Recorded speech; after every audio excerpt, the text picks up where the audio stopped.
যে আমরা দেখছি যে দেশব্যাপী আমরা সরকারকে দেখি, কিন্তু রাজনৈতিক দল হিসেবে বিএনপিকে আমরা মাঠে সেভাবে দেখছি না। তো বলেছি, তাহলে আপনারা কি প্রকারান্তরে জামাত বা এনসিপি এদের জন্যই কি আপনারা মাঠটাকে একভাবে আপনার ছেড়ে দিলেন কিনা? এটা আমার বক্তব্যে কথাটা এসছে এটার জন্য। তো এটা বললাম। আর আর গুরুত্বপূর্ণ যেটা শরিকদের সাথে প্রসঙ্গে যেটা আলোচনা ওনারাও বলেছেন, আমি যেটা বলবার চেষ্টা করেছি যে আপনাদের সাথে আমাদের 3 বছরের যে জার্নিটা ছিল, যেটা ছিল আমরা 31 দফা জুলাই সনদ, এটার বাস্তবায়ন পর্যন্ত আমরা আপনাদের সাথে জার্নিটাকে আমরা অব্যাহত রাখতে চাই। এবং সরকার 5 মাস হলে গঠিত হয়েছে। দুর্ভাগ্যজনকভাবে আমরা দেখছি যে 5 মাসে যাদের দায়িত্ব ছিল রাজনৈতিক দলগুলোর সঙ্গে যোগাযোগ করা, কথা বলা, একটা এনগেজমেন্টের মধ্যে থাকা, এরকম কোনো কিছু 5 মাসে আমরা লক্ষ্য করি। ফলে এক ধরনের একটা মনস্তাত্ত্বিক দূরত্ব তৈরি হয়েছে, কারো কারো ক্ষোভ বিক্ষোভ বা একটা অভিমানও তৈরি হয়ে থাকতে পারে। একটা একটা অনাস্থা অবিশ্বাসের জায়গাটাও এটা তৈরি হতে পারে। আমরা দেখেছি যে আপনি সহ যুগপৎ আন্দোলনে অনেক নেতাই মাননীয় প্রধানমন্ত্রীর নৈশ ভোজনের দাওয়াতে গিয়েছিলেন, সেখানে অনেক কথাই হয়েছে, বিস্তারিত জানতে চাই। আপনাকে ধন্যবাদ। জনপ্রিয় চেঞ্জ টিভির এই অনুষ্ঠান যারা দেখছেন, দর্শক শ্রোতা, আমি আপনাদেরকেও বিপ্লবী ওয়ার্কার্স পার্টির পক্ষ থেকে শুভেচ্ছা জানাই এবং সালাম জানাই। গতকাল মাননীয় প্রধানমন্ত্রী তিনি আমরা যুগপথের ধারায় যে রাজনৈতিক দলগুলো ছিল তাদেরকে তিনি গতকাল একটা শুভেচ্ছা বিনিময়ের জন্য আমন্ত্রণ জানিয়েছিলেন। সে আমন্ত্রণের প্রেক্ষিতে আমরা প্রায় 42টি রাজনৈতিক দল গতকাল আমরা রাষ্ট্রীয় অতিথি ভবন যমুনায় আমরা গিয়েছিলাম এবং সেখানে মাননীয় প্রধানমন্ত্রীর সাথে আমরা কিছু কথা হয়েছে, আলোচনা হয়েছে। তারপরে আমরা রাতে একসাথে খেয়েছি। এটা যদিও একটা শুভেচ্ছা বিনিময়ের অনুষ্ঠান, বাট কিন্তু রাজনীতিকরা যখন একসাথে বৈঠক করে তখন তো রাজনীতি রাষ্ট্র নিয়ে আলোচনা হবে, এটাই স্বাভাবিক। শুরুতেই বিএনপির মহাসচিব তিনি কিছু বক্তব্য রেখেছেন সবাইকে স্বাগত জানিয়ে। এরপরে রাজনৈতিক দলগুলো থেকে 5-6 জন তারা বক্তব্য রেখেছেন। আমি নিজেও মনে হয় আমি নিজেও বক্তব্য রেখেছি। 8-10টা পয়েন্টে আমি নিজেও কথা বলেছি। বলতে পারেন আমাদের যেহেতু শরিক দলের সবাই বলবার সুযোগ ছিল না, অনেকটা সবারই প্রায় পক্ষ থেকে তাদের যে প্রশ্নগুলো ছিল, জিজ্ঞাসা ছিল বা মনের মধ্যে যে বিষয়গুলো প্রধানমন্ত্রী বা সরকারের যারা নীতি নির্ধারক তাদের সঙ্গে শেয়ার করতে চেয়েছিলেন, খানিকটা আমি তাদের পক্ষ থেকেও খানিকটা কথা বলেছি। প্রথমত যেটা আমরা বলেছি যে তিনি এই যে দাওয়াত দিয়েছেন, বলছি এটা একটা বিলম্বিত দাওয়াত, হয়তো এই বৈঠকটা আরও অনেক আগে হওয়া উচিত ছিল, এটা একটু বলেছি। দ্বিতীয়ত কথা যেটা হয়েছে যে আমরা সরকারের 5 মাস সরকার সামাজিক সেক্টরে অর্থনৈতিক দিক থেকে বা বিভিন্ন উন্নয়নমূলক কাজে সরকার তারা যে ইতিবাচক পদক্ষেপ নিয়েছেন সেটাকে আমি নিজেও সেটাকে অ্যাপ্রিসিয়েট করেছি। আর একই সাথে আমরা সরকার যে জনকল্যাণে তারা যে কাজগুলো করছেন, জনকল্যাণের কাজগুলো সম্পর্কে আমরা কিন্তু কথা বলেছি আর কি। তো এরপরে আমরা যেটা বলেছি যে সরকার থেকে যে সরকার সামাজিক অর্থনৈতিক ক্ষেত্রে তারা কিছু ইতিবাচক কাজের যেমন একটা অ্যাপ্রিসিয়েশন আছে, মানুষ ইতিবাচকভাবে নিয়েছে, কিন্তু রাজনৈতিক দিক থেকে মনে হয়েছে কোনো কোনো ক্ষেত্রে সরকার পিছিয়ে পড়ছে।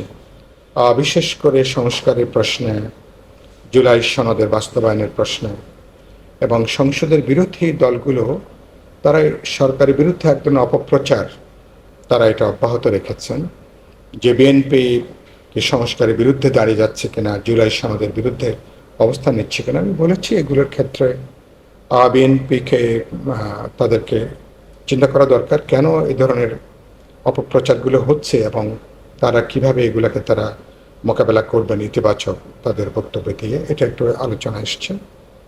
আর যেটা কথা এসছে যে আমরা দেখছি যে দেশব্যাপী আমরা সরকারকে দেখি, কিন্তু রাজনৈতিক দল হিসেবে বিএনপিকে আমরা মাঠে সেভাবে দেখছি না। তো বলেছি, তাহলে আপনারা কি প্রকারান্তরে জামাত বা এনসিপি এদের জন্যই কি আপনারা মাঠটাকে একভাবে আপনার ছেড়ে দিলেন কিনা, এটা আমার বক্তব্যে কথাটা এসছে এটার জন্য। তো এটা বললাম। আর গুরুত্বপূর্ণ যেটা শরিকদের সাথে প্রসঙ্গে যেটা আলোচনা ওনারা বলেছেন, আমি যেটা বলবার চেষ্টা করেছি যে আপনাদের সাথে আমাদের 3 বছরের যে জার্নিটা ছিল, যেটা ছিল আমরা 31 দফা জুলাই সনদ, এটার বাস্তবায়ন পর্যন্ত আমরা আপনাদের সাথে জার্নিটাকে আমরা অব্যাহত রাখতে চাই। এবং সরকার 5 মাস হলে গঠিত হয়েছে, কিন্তু দুর্ভাগ্যজনকভাবে আমরা দেখছি যে 5 মাসে যাদের দায়িত্ব ছিল রাজনৈতিক দলগুলোর সঙ্গে যোগাযোগ করা, কথা বলা, একটা এনগেজমেন্টের মধ্যে থাকা, এরকম কোনো কিছু 5 মাসে আমরা লক্ষ্য করি। ফলে এক ধরনের একটা মনস্তাত্ত্বিক দূরত্ব তৈরি হয়েছে, কারো কারো ক্ষোভ, বিক্ষোভ বা একটা অভিমানও তৈরি হয়ে থাকতে পারে, একটা একটা অনাস্থা, অবিশ্বাসের জায়গাটাও এটা তৈরি হতে পারে। কোনো আশার বাণী পেয়েছেন কিনা? বলছি তো, বললাম সেই জায়গা থেকে আমরা বলেছি যে এটাকে, এবং আমি উল্লেখ করেছি যে এটার যে সরকার গত 5 মাসে কয়েক হাজার তারা নিয়োগ দিয়েছে, প্রশাসক থেকে শুরু করে জেলা পরিষদে 36টা যে সংরক্ষিত নারী আসন, কোনো ক্ষেত্রেই তারা যুগপথের কোনো শরিকদের সঙ্গে যে কথা বলা, আলোচনা করা, তাদেরকে আস্থা নেওয়া, কোনো কিছু সরকার প্রয়োজন মনে করেনি। তো যাদেরকে বন্ধু মনে করেন, মিত্র মনে করেন, জামাত ইসলামী তার 13টা আসন থেকে অন্যদের সাথে আলাপ আলোচনা করছে, তারা সমঝোতা করছে। আর আপনাদের আমি বলেছি 100টা আপেলের কি 100টা কি আপনাদের লাগবে? তো এগুলোকে আপনারা অন্যদের সঙ্গে আলাপ আলোচনা করে একটা বোঝাপড়ার ভিত্তিতে এগোতে চান না? তো যদি একসঙ্গে চলতে চান তাহলে চলার তো একটা প্রকাশ লাগবে। আর লাস্ট যেটা আমরা বললাম যে আমরা এখানে কোনো দেন দরবারের জন্য আসেনি, এখানে কোনো বার্গেনিংয়ের জন্য কেউ এখানে আসেনি। দলগুলো এখানে তারা যে সবচেয়ে কঠিন দুর্যোগকালীন সময়ে যে দলগুলো আমরা রাজপথে ছিলাম, আন্দোলন করেছে, একটা সফল অভ্যুত্থান, নির্বাচন, এখন সরকার, তো সেই সরকার সত্যি সত্যি রাইট ট্র্যাকে হাঁটতে পারছে কিনা, জনগণের প্রত্যাশা পূরণ করতে পারছে কিনা, আমাদের উদ্বেগের জায়গাটা এইখানে। সরকারে কিছু ভালো মেসেজ দেওয়ার চেষ্টা করছেন। আমি বলেছি তারেক রহমান তিনি নিজে যেমন তার চলাফেরার মধ্য দিয়ে তিনি একটা নতুন রাজনৈতিক সংস্কৃতি তিনি চালু করবার একটা চেষ্টা আছে, এটা ভালো দিক। একই সাথে এটা বলেছে যে এবার ইতিহাস এবং সময় বিএনপি এবং তারেক রহমানের উপর একটা ঐতিহাসিক দায়িত্ব অর্পণ করেছে, একটা প্রগতিশীল গণতন্ত্রে একটা অসাম্প্রদায়িক একটা দেশ এবং জনগোষ্ঠীকে নেতৃত্ব প্রদান করা। আমি বলেছি আপনারা যদি প্রজ্ঞা, দূরদর্শিতা নিয়ে সবাইকে মিলে যদি এই কাজটা করতে পারেন, তাহলে ইতিহাসে আপনি এটা গুরুত্বপূর্ণ একটা মাইল ফলক হিসেবে এটা কিন্তু বিবেচিত হবে।